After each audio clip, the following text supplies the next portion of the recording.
नमस्कार, स्वराज एक्सप्रेस में आप सभी का स्वागत है। मैं हूं आपके साथ कविता पांडे। बुलेटिन की शुरुआत करेंगे जहां छत्तीसगढ़ सरकार राजनीतिक मामलों में दर्ज एफआईआर को समाप्त करने वाली है। दरअसल उप समिति की बैठक में राजनीतिक आंदोलनों में संबंधित दर्ज अपराधों पर चर्चा की गई थी। हालांकि इस पर अंतिम निर्णय कैबिनेट की बैठक में किया जाएगा। छत्तीसगढ़ में राजनीतिक प्रकरणों को समाप्त करने को लेकर राजनीतिक गलियारों में जमकर बयानबाजी चल रही है, जिसे लेकर भाजपा और कांग्रेस की एक दूसरे पर आरोप प्रत्यारोप की प्रतिक्रिया भी देखने को मिल रही है। छत्तीसगढ़ में कांग्रेस अब मुखर दिखाई दे रही है। कांग्रेस ने राज्य सरकार के एक निर्णय पर सवाल खड़ा किया है। कांग्रेस प्रदेश अध्यक्ष दीपक बैज ने कहा कि भाजपा बदले की भावना से काम कर रही है। दीपक बैज ने आगे कहा कि कांग्रेस सरकार में अपराधियों पर केस दर्ज हुए हैं।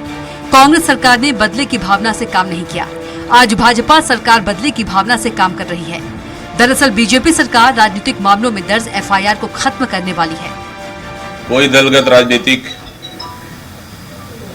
प्रकरण नहीं है। कांग्रेस ने किसी भी भारतीय जनता पार्टी के कार्यकर्ताओं के ऊपर एफआईआर दर्ज नहीं किया, बल्कि भारतीय जनता पार्टी अपने अपराधियों को बचाने के लिए इस तरह की काम कर रही है। अगर बदले की भावना से काम अगर कांग्रेस करती, मैं समझता हूं ऐसा स्थिति कभी भी कांग्रेस पार्टी ने नहीं किया। कांग्रेस के आरोप पर उप मुख्यमंत्री अरुण साव ने पलटवार किया है। उन्होंने कहा कि कांग्रेस ये आरोप लगाती है कि बीजेपी ने कांग्रेसी नेताओं को झूठे मामलों में फंसाया है, जबकि भाजपा नेताओं को पूर्व कांग्रेस सरकार ने ही झूठे मामलों में टारगेट कर फंसाया था। अब मंत्रिमंडल उप समिति की बैठक हो चुकी है, जो जल्द फैसला लेगी। पिछले 5 सालों में जब कांग्रेस पार्टी की सरकार थी, लगातार हम सब ने देखा कि कैसे झूठे मुकदमे, जनता की आवाज को दबाने के लिए कांग्रेस पार्टी ने भारतीय जनता पार्टी के कार्यकर्ताओं को टारगेट करके उन पर झूठे मुकदमे बनाए गए। उन मुकदमों की सरकार के लेवल पर समीक्षा हो रही है, जानकारी इकट्ठी की जा रही है। इसके लिए मंत्री उप समिति बनी है।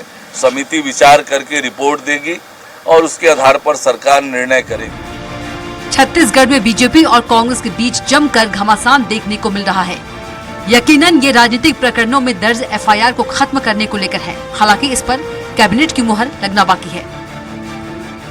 कांग्रेस सरकार के समय भी भूपेश कैबिनेट ने राजनीतिक प्रकरण पर दर्ज हुए एफआईआर और संबंधित मामलों को खत्म किया था। अब घड़ी का यही कांटा भाजपा सरकार के दरवाजे पर खड़ा है।